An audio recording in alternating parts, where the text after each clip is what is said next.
जय जगदीश्वरम।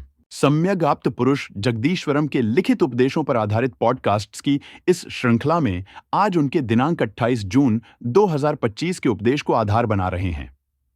पूज्य गुरुदेव द्वारा यह उपदेश लोक कल्याण के लिए फेसबुक के आर्य मित्र नामक पेज पर सन 2017 से प्रकाशित हो रहे हैं। जैसा कि हमने पहले भी स्पष्ट किया है कि यह पॉडकास्ट गुरुदेव के गूढ़ एवं गहन उपदेशों को समझने की दिशा में केवल एक प्रयास है, तथा ऐसे किसी भी प्रयास में गलती होने की संभावना तो रहती ही है। अतः सुधी दर्शक श्रोता गणों से अनुरोध है कि वे इस पॉडकास्ट को सुनते समय अपने विवेक का प्रयोग अवश्य करें तथा किसी भी शंका समाधान के लिए फेसबुक पर जगदीश्वरम के आर्य मित्र नामक पेज पर दिए मूल उपदेश को अवश्य पढ़ें। आर्य मित्र पेज का लिंक डिस्क्रिप्शन में दिया जा रहा है। नमस्कार। आज की इस खास बातचीत में आपका स्वागत है। हमारे पास सम्यक आप्त पुरुष जगदीश्वरम के कुछ बहुत ही कह सकते हैं गहरे विचारों से भरे लेख हैं। ये उनके 28 जून 2025 वाले उपदेशों पर आधारित लगते हैं। नमस्कार। हाँ, ये अंश वाकई बहुत गहरे हैं। और इनमें बात हो रही है सम्यक सद्धर्म की, जिसे शायद हम प्राकृतिक या सनातन धर्म भी कह सकते हैं। है ना, बिल्कुल वही सनातन धारा। और ये पूरी चर्चा घूमती है कुछ बहुत ही बुनियादी फंडामेंटल सवालों के इर्द गिर्द, जैसे कर्म कैसे काम करते हैं, ये चेतना कॉन्शियसनेस असल में है क्या चीज, साक्षी भाव जिसे विटनेसिंग कहते हैं उसका क्या मतलब है, और सबसे बड़ा सवाल शायद जिसे हम मैं या कर्ता समझते हैं, क्या वो सच में है भी? तो चलिए कोशिश करते हैं इन गूढ़ विचारों की परतें खोलने की। हाँ, जरूर। ये अंश जो है, ये कर्म संस्कार की पूरी प्रक्रिया, हमारे चित्त यानी मन की अवस्थाएं, फिर वो ज्ञाता भाव और दृष्टा भाव, मतलब जानने वाला होना या देखने वाला होना। अच्छा। इन सब पर काफी गहराई से रोशनी डालते हैं और एक बहुत ही सेंट्रल कॉन्सेप्ट सामने लाते हैं, ज्ञान मात्र। ये समझाते हैं कि भाई हमारी आज की जो भी स्थिति है वो कहीं ना कहीं हमारे पिछले कर्मों के संस्कारों का ही नतीजा है। तो फिर शुरुआत यहीं से करते हैं। कर्म संस्कार और ये जन्म का जो चक्र बताया गया है, पहला सूत्र यही लगता है कि हमारा ये जन्म, ये अभी का जीवन पिछले जन्मों के कर्म संस्कारों का ही फल है। और जब तक ये संस्कार बनते रहेंगे तब तक मतलब ये जन्म मरण का सिलसिला चलता ही रहेगा। ये सुनने में तो काफी सीधा लगता है, लेकिन संस्कार का यहाँ ठीक ठीक मतलब क्या है? क्या ये सिर्फ यादें हैं या कुछ और भी है? नहीं, ये सिर्फ यादें नहीं है। संस्कार यहाँ मतलब याददाश्त से कहीं ज्यादा गहरा है। ये चित्त पर पड़े हुए प्रभाव है। आप कह सकती हैं कर्मों की सूक्ष्म छाप है या लकीरें। अच्छा, छाप या लकीरें। हाँ, जैसे मान लीजिए गीली मिट्टी है, उस पर उंगली फिरा दे तो निशान बन जाता है ना। वैसे ही हमारे हर उस कर्म का जो कर्ता भाव से किया गया है, उसका चित्त पर एक निशान, एक छाप बन जाती है। और यही संस्कार फिर भविष्य के हमारे अनुभव, हमारी आदतें, हमारी प्रवृत्तियां, उनका बीज बनते हैं। और ये चक्र, जैसा आपने कहा, तब तक चलता है जब तक नए संस्कार बनना बंद न हो जाएं। तो इन संस्कारों के बनने या न बनने में आपने कहा ज्ञाता भाव और दृष्टा भाव की भूमिका है। ये भी कहा कि साक्षी होना तभी संभव है जब हम ज्ञाता या दृष्टा भाव में हों, लेकिन इसमें भी चुनौतियां हैं। ये थोड़ा मतलब कॉन्ट्रडिक्टरी नहीं लगता? अगर हम देख या जान रहे हैं तो हम साक्षी कैसे हुए? हम तो इन्वॉल्व हो गए ना। हाँ, ये एक बहुत ही महत्वपूर्ण बिंदु है और थोड़ा बारीक भी है। देखिए, उपदेशों के अनुसार साक्षी होने के लिए, यानी पूरी तरह से अलग रहकर, डिटैच्ड होकर जो हो रहा है उसे देखने के लिए, ज्ञाता या दृष्टा भाव एक तरह का सहारा है, एक अवलंबन है। ओके। लेकिन ये अवस्थाएं, जैसा कहा, बहुत नाजुक हैं। असली चुनौती तब आती है जब कोई दबाव या खिंचाव पैदा होता है। अच्छा, ये दबाव या खिंचाव, ये क्या है? मतलब बाहरी हालात या अंदरूनी इच्छाएं? और ये साक्षी बने रहने को मुश्किल कैसे बनाता है? यहाँ पर बात वाकई दिलचस्प हो रही है। कहा गया है कि ऐसे दबाव में सिर्फ निमित्त मात्र उपस्थित रहना, यानी बस एक कारण या माध्यम की तरह मौजूद रहना, बिना कर्ता बने, बड़ा कठिन हो जाता है। बिल्कुल। ये दबाव बाहरी परिस्थितियों का भी हो सकता है या हमारी अंदरूनी इच्छाओं का, डर का, किसी भी चीज का हो सकता है। अब इस दबाव के कारण होता क्या है कि जो ज्ञाता है उसका ज्ञेय के साथ, यानी जानने वाले का जानी जाने वाली चीज के साथ, या फिर दृष्टा का दृश्य के साथ। हम्म। हाँ, व्यक्ति खुद को उस अनुभव या वस्तु से एकदम एकाकार महसूस करने लगता है। उसमें उपदेशों की भाषा में कहें तो फिसल जाता है या गिर जाता है। तो ये गिरना, यही है प्रॉब्लम की जड़, साक्षी भाव से चूक जाना। हाँ, क्योंकि उपदेश यही बताते हैं कि इसी तादात्म्य के क्षण में, इसी आइडेंटिफिकेशन के मोमेंट में, जब ज्ञाता ज्ञेय में या दृष्टा दृश्य में खो जाता है, तभी चित्त पर संस्कार बनता है। वो सूत्र है ना, सापेक्षता तादात्म्यता होने पर ही संस्कार बनता है। ये बहुत महत्वपूर्ण लाइन है। जब तक आप सिर्फ देख या जान रहे हैं, अलग रहकर, तब तक कोई छाप नहीं पड़ रही। लेकिन जैसे ही आप उस अनुभव से जुड़ गए, उसमें बह गए, इन्वॉल्व हो गए, वैसे ही वो संस्कार अंकित हो गया। और यहीं से फिर वो कर्ता भाव का जन्म होता है ना, वो मैं करने वाला हूं वाली फीलिंग। एग्जैक्टली, ठीक पकड़ा आपने। जब दृष्टा भाव के उस दबाव में व्यक्ति तादात्म्य करके गिरता है, तो एक रिएक्शन की तरह, प्रतिक्रिया स्वरूप वो कर्ता भाव में बंध जाता है। अच्छा। उसे लगने लगता है ये मैं देख रहा हूं, ये मुझे महसूस हो रहा है, और फिर फौरन अगला ख्याल आता है, अब मुझे कुछ करना चाहिए। हाँ। ये जो मैं का भाव है, ये कर्तापन, ये उसी तादात्म्य से, उसी आइडेंटिफिकेशन से उपजता है। और जब इस कर्ता भाव के दबाव में, मतलब मैं कर रहा हूं, इस भावना के साथ कोई काम किया जाता है, तभी उसका गहरा संस्कार चित्त पर बनता है। तो ये पूरी चेन अब समझ में आ रही है। हाँ। एक तरह से दबाव आया, हाँ। फिर ज्ञाता या दृष्टा का तादात्म्य हुआ, वो फिसल गया, हाँ। उससे कर्ता भाव पैदा हुआ, मैं आ गया बीच में, राइट। और फिर उस कर्ता भाव से कर्म हुआ, हाँ। और फट से संस्कार बन गया। ये तो एक तरह का विशेष साइकिल, एक दुष्चक्र लगता है। बिल्कुल। अगर ज्ञाता या दृष्टा भाव में भी फिसलने का इतना खतरा है, तो फिर इस चक्र से बाहर कैसे निकले?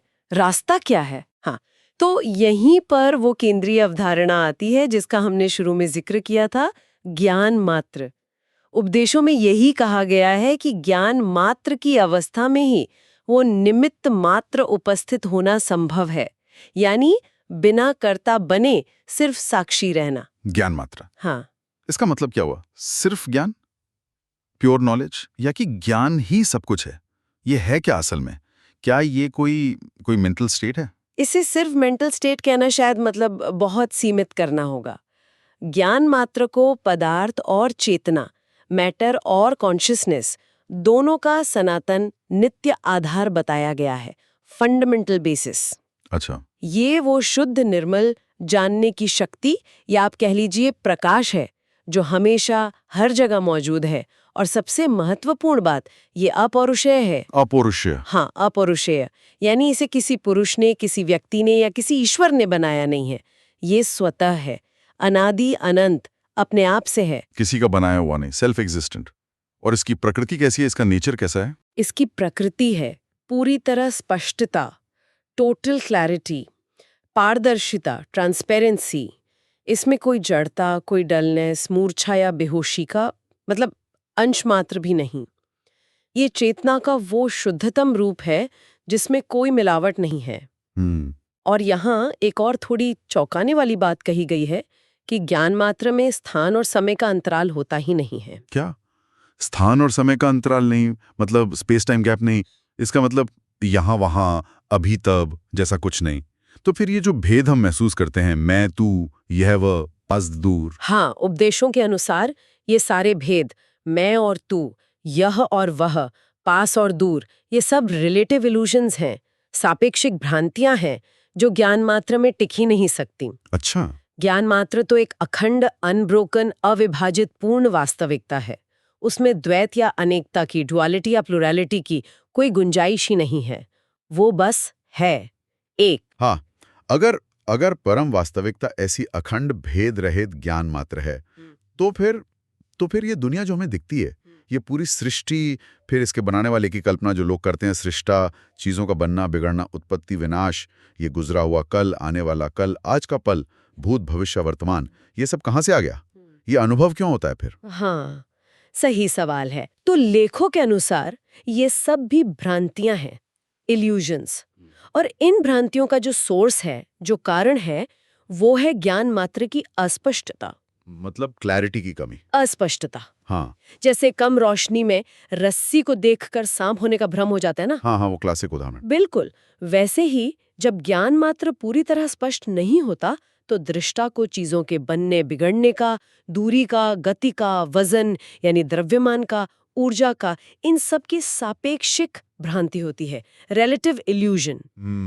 और ये सारी भ्रांतियां मूल रूप से स्थान और समय की भ्रांति से ही उपजती हैं, क्योंकि अगर स्पेस और टाइम का भेद ही नहीं है तो फिर गति कैसे होगी, दूरी कैसे होगी, बनना बिगड़ना कैसे संभव होगा। तो ये अस्पष्टता क्यों है? मतलब अगर ज्ञान मात्र हमेशा मौजूद है जैसा आपने कहा, तो वो हम सब के लिए अस्पष्ट क्यों रहता है? यहाँ एक और बहुत बारीक बात है। उपदेश ये कहते हैं कि ज्ञान मात्र का कभी अभाव नहीं होता, वो हमेशा है, हमेशा उपस्थित है। अच्छा। इसीलिए जो अज्ञानी हैं, यानी जिन्हें इसका स्पष्ट बोध नहीं है, उनके लिए भी ये पूरी तरह अस्पष्ट नहीं रहता। कुछ न कुछ झलक, कुछ न कुछ आभास तो रहता ही है हमेशा। हाँ, कुछ तो महसूस होता है। बिल्कुल, लेकिन जितनी मात्रा में अस्पष्टता है उतनी ही मात्रा में भ्रांति है। अस्पष्टता ही भ्रांति का आधार है, उसकी जड़ है, स्पष्टता नहीं। जैसे जैसे वो स्पष्टता बढ़ती जाती है, भ्रांति अपने आप मिटने लगती है। जैसे रोशनी आने पर सांप का भ्रम मिट जाता है और रस्सी साफ दिखने लगती है। ये समझना वाकई बहुत गहरा है। और इसी कड़ी में शायद सबसे क्रांतिकारी कहूं या चौंकाने वाली बात जो इन उपदेशों में मुझे लगी, वो ये है कि कर्ता का होना ही सिद्ध नहीं है। यानी ये जो मैं करने वाला हूं, ये भाव ही एक भ्रम है, इसकी कोई वास्तविक सत्ता ही नहीं है।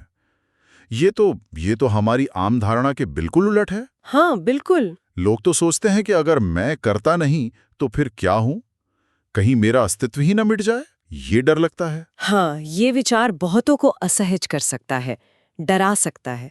लेकिन उपदेशों का जो तर्क है वो बहुत स्पष्ट है।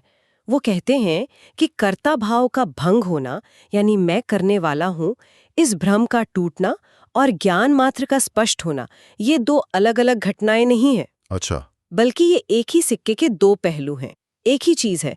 जैसे ही कर्ता भाव का भ्रम टूटता है, वैसे ही ज्ञान मात्र की स्पष्टता अपने आप प्रकट हो जाती है। तो इसका मतलब ये हुआ कि कर्ता भाव टूटने का मतलब शून्य हो जाना या अस्तित्वहीन हो जाना नहीं है? बिल्कुल नहीं, बल्कि इसका ठीक उल्टा है।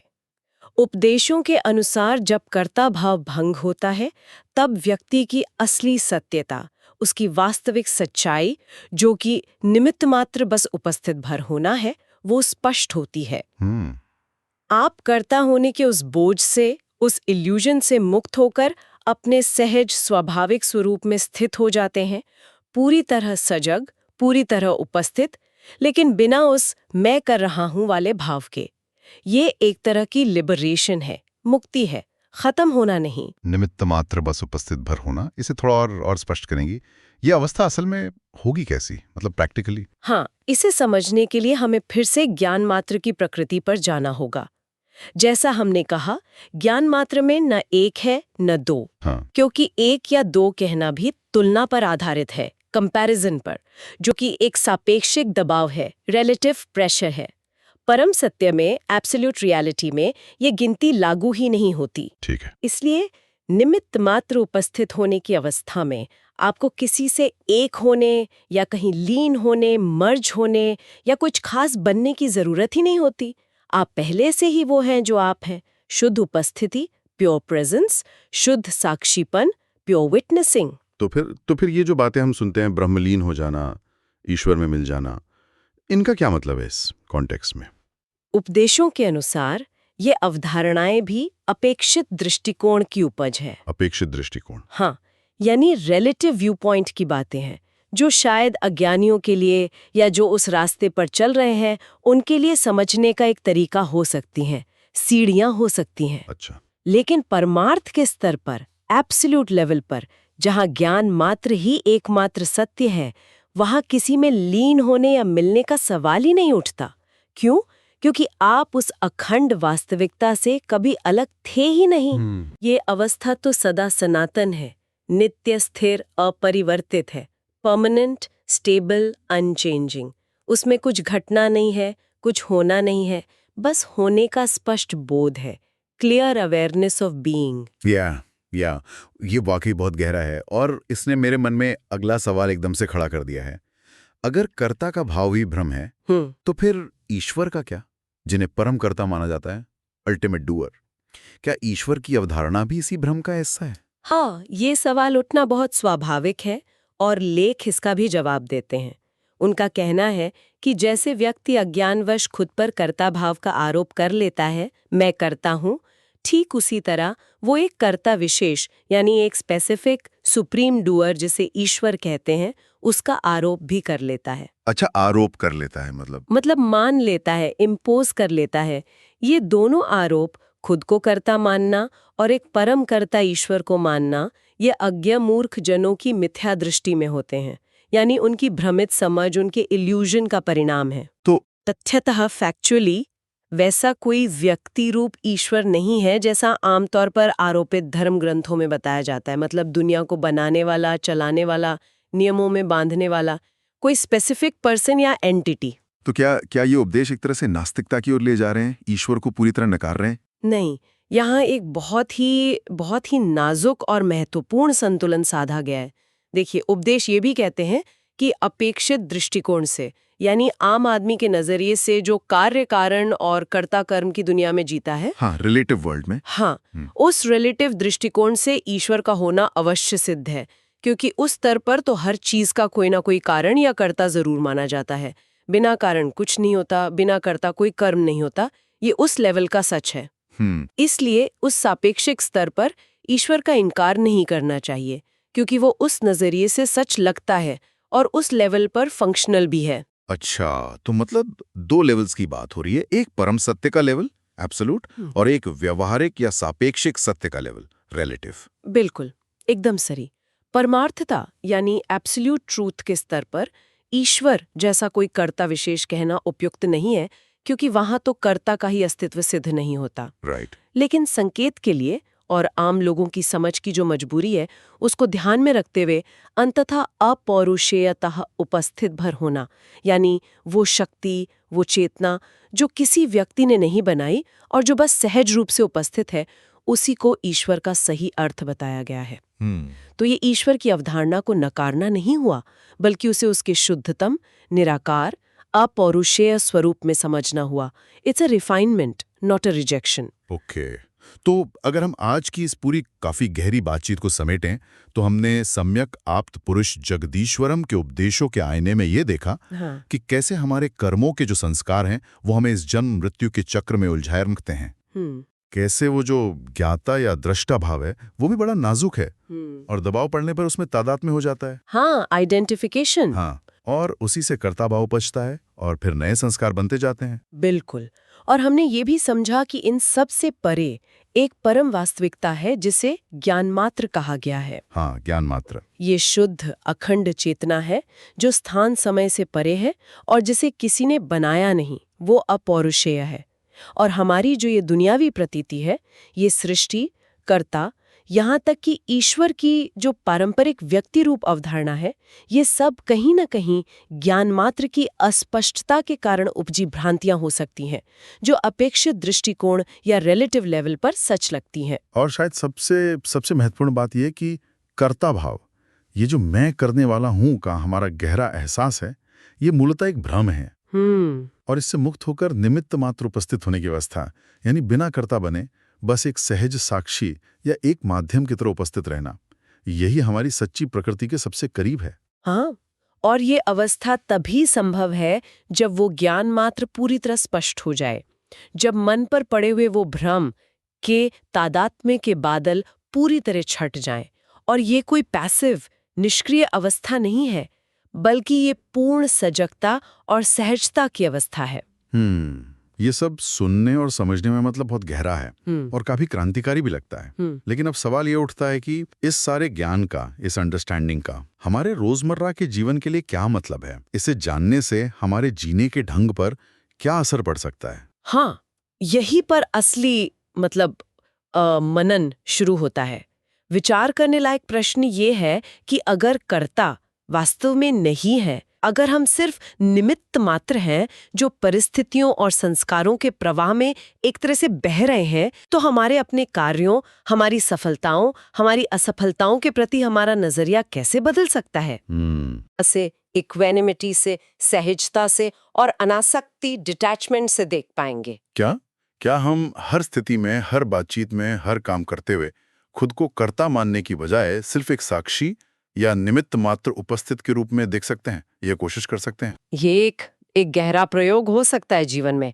अगर कर्ता होने का वो बोझ हट जाए, वो अहंकार हट जाए, तो क्या हमारे कर्म ज्यादा स्वाभाविक, ज्यादा कुशल, ज्यादा क्रिएटिव नहीं हो जाएंगे?